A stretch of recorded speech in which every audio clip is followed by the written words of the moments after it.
My dreams have always been vivid and intense, for better or for worse.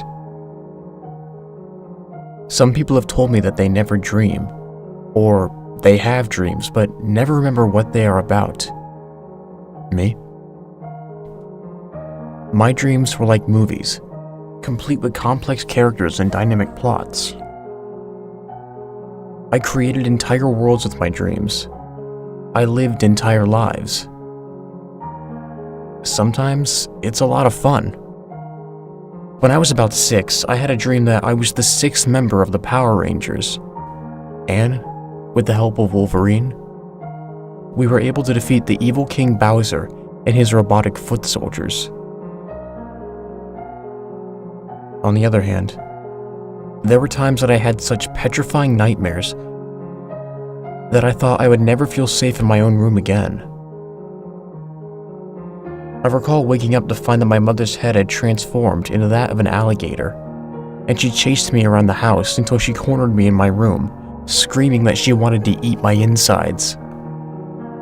It sounds puerile now, but I remember waking up in a cold sweat, and it was a week before I would let my mother hug me again. Most of the time, though, I loved dreaming. I'm a writer, so I love to draw upon my dreams as inspiration. I felt like my imagination was unleashed while I was asleep. My subconscious could take my imagination to destinations that were otherwise unreachable. My waking imagination was a horse-drawn carriage, and my dreaming imagination was a starship. I used to wish that I could live my life in that half-awake state between consciousness and reality. That was before.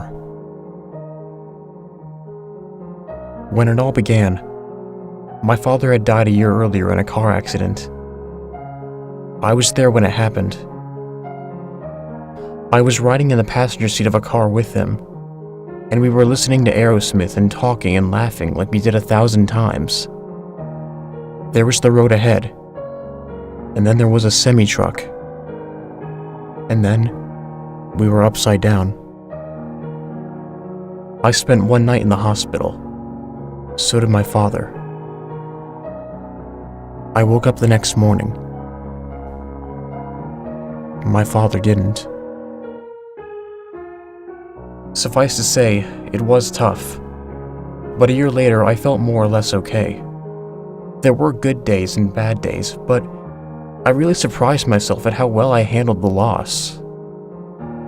All throughout my formative years, losing a close family member was one of my worst fears. I went in to see my doctor for a routine checkup, and he offered to refer me to a mental health professional if I ever felt like I needed to talk anything out. I appreciated the offer, and I intimidated the possibility. But I really felt like I had been doing okay. I'm not one of those nonverbal males who push down all of their emotional baggage until they die of a bleeding ulcer. I have some close friends and family with whom I'm comfortable enough to share whenever I'm feeling down. The truth is, other than my father's passing, that year went extraordinarily well for me. I got a promotion at my job that came with a decent raise. I wrote a short story that got published in a local literary magazine, and I was awarded $500. Best of all, I got a girlfriend named Brooke, who I could only describe as a perfect 10. Seriously, Brooke was like model hot. And I'm far from it. She knew it too. She frequently liked to tease me that she was way hotter than I was, which sounds mean. But she knew how to give it just the right amount of teasing, and could take it just as well as she could dish it out. I never thought I'd snag a girl like her. I was fine. Except for the dreams. You see, I dreamt pretty frequently of my father. Probably that's normal. The loss was never far from my mind, and being the vivid dreamer that I am, it was only natural that he should make an appearance. I wish that these dreams were of happier times, but to be honest, the dreams were unsettling. The problem was, in my dreams, I knew my father was dead, and yet I saw him and spoke to him. It's not like I knew I was dreaming, and I don't remember thinking he was a ghost either. It's hard to explain. Every time, I knew my father was dead. And I also knew he was right there. But in my dreamlike state, the logical part of my brain never penetrated the contradiction. He was both dead and alive. And it never occurred to me that this was impossible. Both were correct. This was profoundly frustrating. I can remember a dream where we were at a family reunion, and my father was just sitting at a table by himself, while the rest of my family was sitting together and laughing. And I kept trying to get them to come over and sit with him because he was dead, and they needed to spend some time with him before he remembered. I remember another where he and I were bowling, but he seemed confused and couldn't quite remember how to properly hold or throw a bowling ball. And I kept trying to comfort and console him and tell him it was okay because, well, dead people don't tend to go bowling. The last time I dreamt of him, it was frightening. I can remember him driving a car, with me in the passenger seat. Ominous, I know, but I honestly wasn't thinking that at the time. My first thought actually was, Dad, you're dead. I don't really know if you should be driving. I said this to him. He didn't seem to hear me, so I didn't say anything for a while because I didn't want to offend him. Then, my father turned to me, looking at me with eyes that displayed no emotion or recognition. He looked at me, but didn't really see me. His face in that moment still haunts me. Because when my father was alive, there was always some sort of emotion, love, pride. Failing that, there was at least frustration, anger, sadness, or weariness. He showed none of that. He was utterly blank. His voice, too, sounded unlike him when he spoke. Totally devoid of any emphasis or dynamism. He said, "You shouldn't be here." What? You shouldn't be here. I shouldn't, but Dad. I remember feeling my voice crack with emotion, even in my dreamlike state. Dad, you're the one who shouldn't be here. You have to wake up now. What? Snip. Just like that, I was jolted awake. In the movies, you always see people waking from a nightmare and sitting bolt upright in their beds with their eyes wide and their brows sweating. I'm sure I didn't do that exactly, but that's what I felt like as my bulging eyes frantically scanned my bedroom. Something had woken me up. Something or someone had made a noise and woken me. My eyes were adjusted in the dark, but I didn't see anyone else in my room. I live with cats, but I didn't see them even when I turned on the lights and searched the hallway. Nothing. I looked at my clock. 4:30. I had to be awake for work in about 2 hours. I tried to go back to sleep, but all I got was the aggravation of an insomniac desperate for rest that will not come. I could not drift off again, and my alarm screamed at me 2 hours later. What kept me awake? It wasn't the dream of my father. It wasn't the pressure of getting needed rest before a busy day at the office. It was that sound. Snip. I distinctly heard it. It was the sound a pair of shears make, but 20 times louder. I figured it must have been in my dream, but no. No, I was certain that it happened in my bedroom. The sound had been right next to my ear. The next day at work, I doubled my usual intake of coffee, and I still kept nodding off at my desk. My bloodshot eyes made me look like I was hungover, but my coworkers were kind enough not to say anything. Even a year after my father's passing, they still forgave me for being a little disheveled from time to time. Even my boss said nothing when he stopped by my office, though he did give me a once-over that made me feel self-conscious. I hadn't bothered to shower or press my shirt as I usually did each morning. That evening, my roommate John and I were sitting around having a few beers and playing Super Smash Bros. I'm usually able to hold my own in that game, but I was getting my ass handed to me, match after match. His bedroom is right next to mine, so I asked if he heard anything particular the night before. He said, "I don't know, dude. Like, what did you think I might have heard?" It was like a snip. A snip? Yeah. I wanted him to tell me that I was crazy, or that I must have been dreaming. But instead, he said the worst possible thing. Yeah, I heard something that woke me up too." What?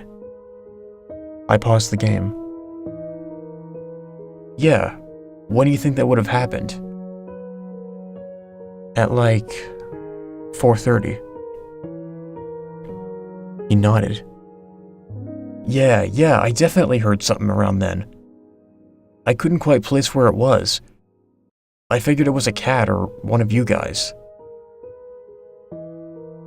Did it sound like a snipping noise? I couldn't really tell, he replied. But it sounded like it came from your room. I felt pins and needles begin in my chest and prick their way down my arms and legs. I swallowed hard, trying not to betray any sort of emotion in my face. Suddenly, John broke into a goofy grin, and relief washed over me. I punched him in the arm. "You fucker!" "Ow, dude," he said, laughing. "Sorry, you just make it too easy." Right. Bro, noises happen at night. It was probably one of the goddamn cats. Yeah, I replied. I unpaused the game, and instantly John's Pikachu body slammed my Kirby, causing him to fly off screen to his death. That night, I dreamt again, but not of my father. God, I wish I had dreamt of anything else. I recognized the setting. It was clearly my house at night. The strange thing was, I didn't have the sense that I was myself, but rather that I was observing from somewhere far away. Was I having an out-of-body experience? A brief word about the layout of my home. I live on the second floor of a triplex building. You can enter my house through the back by way of a set of stairs leading up to a deck. The back door opens into my kitchen. You can then move through the kitchen into the living room. And on the far wall is a set of stairs leading to the second floor, where there are 3 bedrooms for my roommates and myself. My view is from the middle of the living room, looking through the door into the kitchen. For several long moments, there was no sound but the ticking of a clock and the gentle whir of the central air. I tried to move, but couldn't so much as look around. I tried to speak, but couldn't even move my lips. Again, even though I could see clearly, I had the sense that I wasn't really myself, but a silent observer. This gave me a despairing sense of helplessness. I was Alex from A Clockwork Orange. My eyes pried open to something I didn't want to see. Then, I heard a metallic jostling noise. Someone was jiggling the knob of our back door. They were trying to turn it, but they couldn't quite get the door to open. Was it locked? No, if that were the case, they wouldn't be able to turn the knob at all. So why the struggle? I was incapable of blinking, but even if I could, I'm sure my eyes would have been locked onto that scene. The knob turned. The door opened just a crack. Then it swung open in full.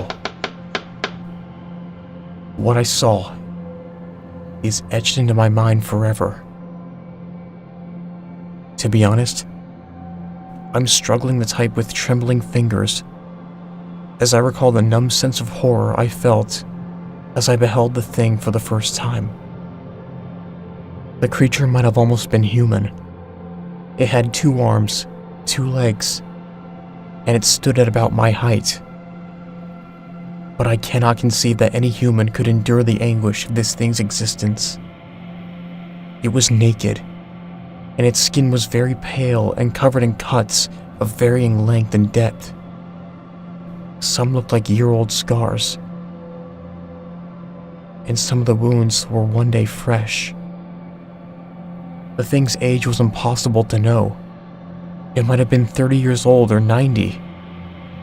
Its physique made it seem male, but it had no genitals. It was also lacking nipples, a belly button, or any visible hair. Its feet, devoid of toes, looked like a pair of milky white potatoes, and the thing seemed to struggle to remain upright as it walked. 3 fingers had been removed from each of its hands, leaving only the index and thumb of each. In these 2 hands, it held 2 pairs of shears which were jagged, rusty, and nearly 2 feet long. Every so often, one of its hands would twitch. It would snip the air with a sound that seemed to deafen me, even though it came from such a small thing. As terrifying as those weapons were to behold, it was nothing compared to its face.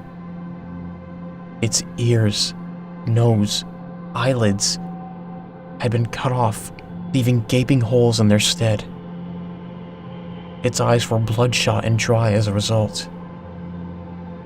Worst of all, its mouth had been snipped at the corners, giving an unnatural, unending grin.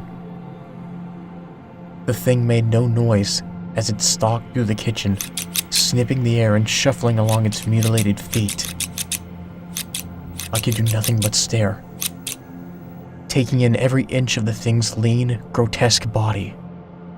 Suddenly, My perspective changed, like the feed from a security camera system. I was following the creature as it stalked through my home. It walked uncertainly, like a toddler or a drunk, and seemed to almost fall over once or twice, but it never lost its footing as it maneuvered around the living room furniture. At the bottom of the stairs, it seemed to linger for a fraction of a moment, but then it took its first step, and then its next. I watched from just behind the thing as it ascended, and on each step, it would snip one of its 2 long shears. Oddly, the steps never creaked, even as it stopped and stumbled. The only sound was the irregular snip, snip, snip. My next perspective was of the top floor of my house, but it seemed like the roof had been removed. I could see both the upstairs hallway and inside of my bedroom. I even saw myself sleeping soundly in my own bed. Slowly, the creature came into view as it reached the top of the steps. At this point, even in my disembodied state, panic set in, because I knew I was the creature's target. The shears hungered for blood, and I was to be their sustenance. I willed myself, pleaded with myself to wake up and see the danger, or for my silent spirit to repossess my body so I could flee. The thing stopped just outside of my bedroom. I was screaming in my mind to wake up, to run away. Perhaps I heard my pleas, because my body grunted softly and rolled to the side. The thing was right by my door now. Slowly, its right arm came up, raising its shears to its face. An impossibly red tongue slithered out of its too wide mouth, licking the blade of shears before taking them between its teeth. Its hand free of this burden, it wrapped its thumb and forefinger around the knob of my door. It seemed to shudder with excitement, and its left hand twitched. Snip. Abruptly, I was in my bed again. I was drenched in sweat. Yet I pulled the covers all the way up to my chin and slammed my back against the wall, cowering. My eyes were locked on the doorknob. I couldn't be certain, but in the dark, I thought I could see it moving ever so slightly. I strained my ears for a sound that would confirm my fears, for the jostling of my doorknob, or worse, the thirsty snip, snip of those ruthless shears. I stared at the door, unblinkingly for an hour, and sleep was the farthest thing from my mind. After that, I chanced moving enough to turn on my bedside lamp. I finally thought to pick up my cell phone and call John, who was sleeping next door. He sounded annoyed, until I told him that there was someone in the house. Even though I protested, he got up out of bed and looked around for me. As you've probably guessed, there was no sign that anyone had been there. Just another one of my hauntingly vivid dreams, I thought. I was embarrassed that I dragged poor John out of bed over it.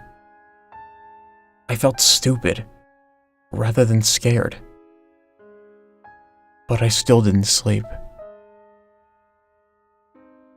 The next day, I was almost too tired to even go over to Brooke's house. But when she sent me a text saying, "I'll make it worth your while," I was convinced. That evening, we relaxed on our couch, cuddling and watching a dumb movie that we didn't want to pay much attention to. Brooke was easy to talk to, so I described my dream to her. Ew, she said when I had finished. And that made me laugh. Man, that was a bad one, I said. I mean, nightmares always just sound dumb in the retelling, but this one really got to me. No, I believe you. That sounds awful. I shook my head. I thought I was done with all that. I haven't had a bad one like this since I was a kid. For a moment, she didn't say anything. I thought that meant the conversation was over. But then she asked, "Did I ever tell you that I used to have night terrors?" I was surprised. No. It's a bit different from having a nightmare. Doctors always told me it was more of a reaction of fear when you transition from one stage of sleep to another. But that was never good enough for me. They didn't understand. She shuffled slightly. I remember feeling, not that I had imagined something awful, but that something was coming for me. I remember thinking that I was going to die, even if I couldn't point to how. She looked into my eyes. Are you still dreaming about your dad? I blinked twice and nodded. Sometimes. We all have our demons. I think, in dreams, they show themselves in the worst ways. With a lump in my throat, all I could say was, "Yeah." Instead of saying anything more, I pulled her into my arms. I whispered in her ear, "I'm so lucky I have you. You make everything better." You do too. We broke from the hug. Then she placed a hand on my knee, which started to travel north up my thigh. I know something else that can make you feel better. You can imagine what happened next. But we both had an early morning of work, so I didn't spend the night. I went home, I went to sleep. Musk. That's what wakes me. My eyes are heavy from 2 sleep-deprived nights, and I almost drift off again. But I don't. Something is wrong. It's not a sound this time. No. It's musk. It's the smell of an unbathed dog, and it's filling the whole room. It's an itch in my nose that scratches at my consciousness until I open my eyes. And I scream. The monster is right there. It's right there. It is standing over me, smiling its slit-mouthed smile, its lidless, bloodshot eyes boring straight into mine. The thing is in my room, and it's here to kill me. It's right there. I scream and cry louder than I ever have before, and I feel my throat going hoarse. I pray that my roommates, or my neighbors, or my mommy will hear me and come and rescue me. Somehow I know that I will not be heard. I start scrambling to get up, but when I try to move, a searing, stabbing pain starts in my wrists and shoots up my arms to my chest, and to my brain so that I squeal and my vision blurs. My eyes snap to my wrists, and the sight brings bile bubbling to the back of my throat. My arms are stretched out to my sides, and each of my wrists is pinned to the headboard with a pair of those long, rusty shears. Blood flows from the wounds, running down my arm in rivulets and soaking my mattress. My first instinct is to try and pull free, but even the slightest twitch of my arms causes a jolt of pain that attacks my entire nervous system. It's like being stabbed all over my body. I scream, and it's all I can do not to vomit on my chest. This has to be a dream. This has to be a dream, I tell myself. It must be. Because this creature could not exist. It must not exist. If horror like this exists in the world, then I've been a fool for ever feeling happy or safe. If this was how I was always meant to die, then what was the point of living? Though the monster's shears have been employed to drain my lifeblood from my wrists, it somehow has materialized two more, and the monster eyes me up and down, twitching and snipping hungrily. Its eyes linger on my bloodied arms, and the sight of the carnage seems to arouse it. Its lips peel back to reveal yellowed teeth and a blood-red tongue. Snip, snip. It seems to consider what next to do with me. I'm pleading unintelligibly, begging it to let me go, or for this nightmare to end, but to no avail. The thing cannot, or more likely, will not hear me. If anything, my screams seem to entice it further. Its lips pulled back and its jaw hanging loose in a silent cackle. It leans in, as though to get a closer look at my tear-streaked face. The wet dog smell pervades my senses. I gag. And the thing leans in closer and closer, with both of its toeless feet still planted firmly on the ground. It seems impossible that that thing should be able to lean out so far toward me without tumbling down on top of me. Still, it does.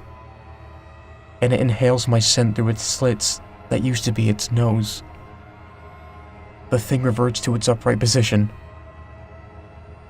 As the creature steps away from me, I dare to feel any bit of relief. But it flutters away as the creature slowly falls to its knees at the foot of my bed. Snip, snip. The creature slowly raises the shears in its left hand up to its face. Its red tongue snakes out from between its lips and licks the blades tantalizingly.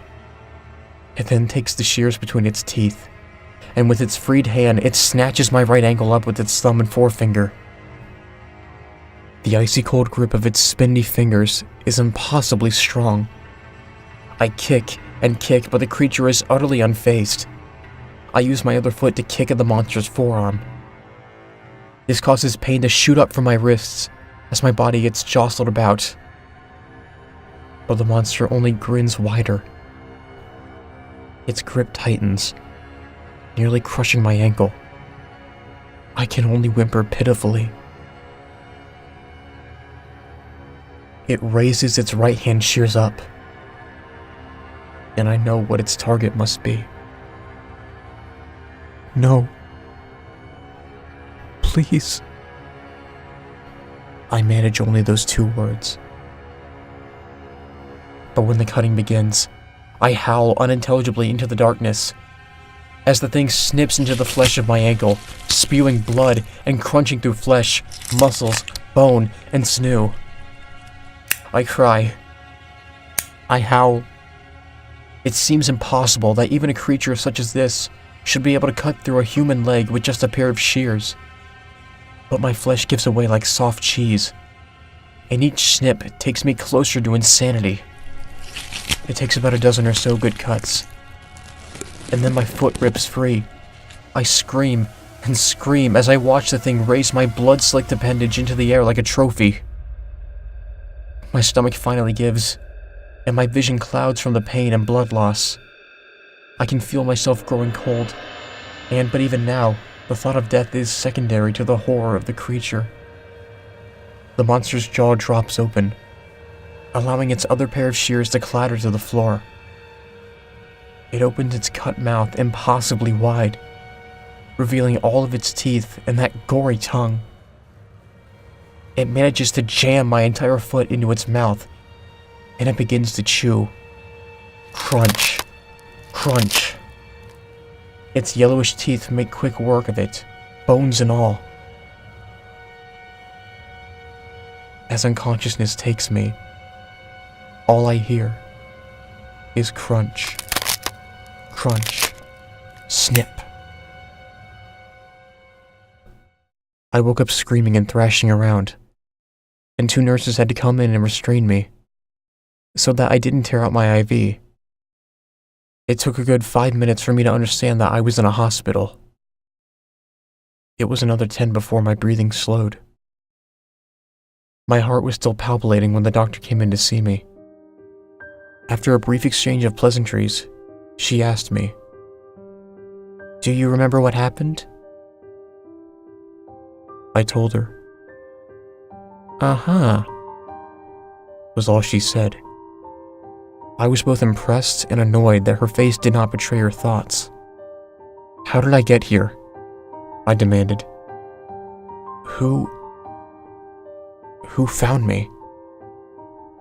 Is that thing still in the house?" The doctor grabbed my arm to check my IV and the bandages on my wrists. "I'm afraid you're a bit delusional. That's nothing to be alarmed about. You're probably dehydrated, and we have you on pain medication, so this is pretty normal." "Are you sure you don't remember what happened?" "Yeah," I exclaimed, though my exclamation was little more than a whisper.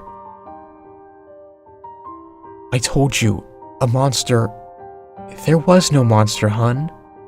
You don't remember the accident?" the doctor asked. "Accident?" She sighed. "You were in a car accident. It was bad. A collision with a semi-truck knocked you off the road. And they say you rolled half a dozen times. You were badly hurt. You've been out for 3 days." "No, And I stopped. I stopped because what she said made more sense. Of course. An accident. I didn't remember driving, but I must have been. Of course it made more sense than a monster with scissors devouring my foot. The doctor said, "Listen, over the past couple of days, we have tried to go through several procedures. This is going to come as a shock to you, but I'm afraid we had to amputate your right foot. You... I pulled the sheet up slightly. I felt the blood drain from my face. That much was true. My bare left foot was exposed, and then the white bandages covering the stump end of my right. "I'm very sorry," the doctor said. Listen. Your mother and sister are here. I realize you've just endured a shock, but are you ready to see them?" Yeah, I think so." They came rushing in, and there were several minutes of tears, sobbing, and unending hugs. For minutes we just sat there and embraced, as we had far too many times that year. "Thank God you're okay," my mom said between ratching sobs.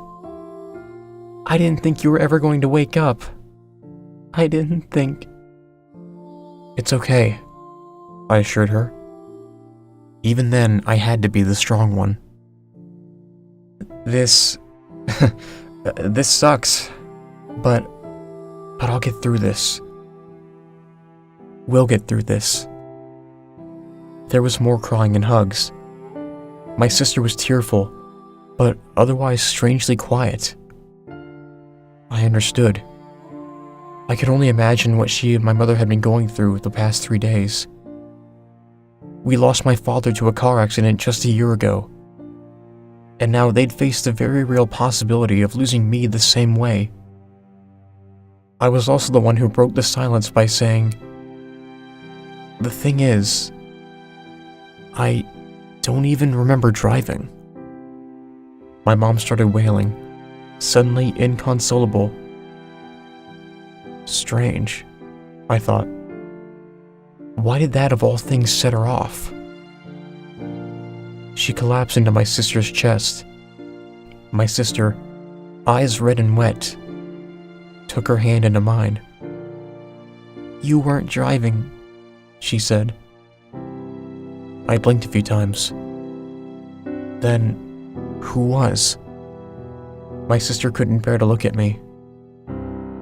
In a choked voice, she said, "Daddy's dead." I know, I replied. This set my mother going even worse. She was shaking. And so was my sister. "What do you mean you know?" she said. I know I'm not delirious, whatever these doctors say. I know Dad died last year. My sister shook her head. "No, God, no. No, you couldn't know. Dad didn't die last year. He died while you were still sleeping. He died last night." I'm sorry if this is disappointing. This story ends with the old, "it was all a dream" cliché. I'm sorry if that's a letdown compared to pale monsters and petal mutilation. But think about what that meant for me. It was all a dream. All of it. A year of my life was gone. I've had to go through the entire grieving process anew, and had to relive all the tears and all the well-wishers. This time, it's been worse though, because I am different than I was, and nobody can understand why. Regardless of what people have told me, I felt that he'd been gone a year. I tried to explain this to my sister, and she accused me of being callous. I'm sure my mother felt that way too, though she'd never say it. Since the accident, I've drifted through a perpetual fog of confusion. It seems like every other day or so, I learned that something I took for granted was a lie. And each time, it's like waking up from another dream. I never got that promotion. I never published that story. Worst of all, Brooke never even existed. That was really the worst thing. Even worse than losing my foot. I actually still miss her. My memories of her are still so clear and exquisite. Though just like all dreams, they are fading with each passing day. Those memories are fading. What doesn't fade, what never fades, is the too wide smile of the scissor creature as my foot disappeared down its bloody throat. I don't think I'll ever understand exactly what happened to me, though I think about it every day. The way I see it, there are 3 possibilities. 1. It really was all a dream, and predicting my father's death was just some tragic coincidence. Personally, I have trouble accepting that. 2. I had some sort of dreaming premonition. Maybe I had the gift of foresight, although if that's the case, I have never experienced it before or since. I have trouble accepting that one too. 3.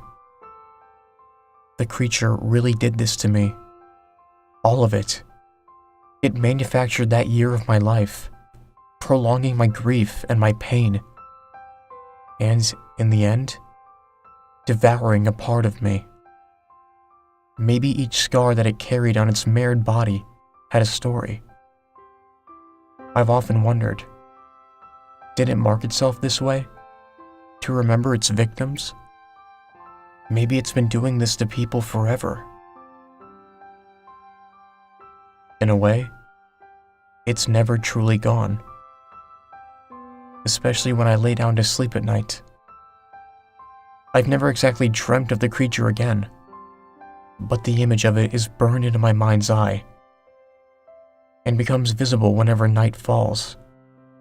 I take sleeping pills and often drink excessively, even though that doesn't help much. That's why I had to write it all out. Maybe I'm posting this as a cry for help. Maybe I'm hoping someone out there has had a similar experience and could help me sort this thing out. Maybe the very act of writing is my way of sorting it out. I hope when I put it in perspective, I can finally laugh about it. Nightmares seem so silly in the retelling. But last night, I had a dream of my father. It was he and I driving in the car on a sunny country road. And he looked at me with the eyes and soul of the dead. He told me that I had to wake up.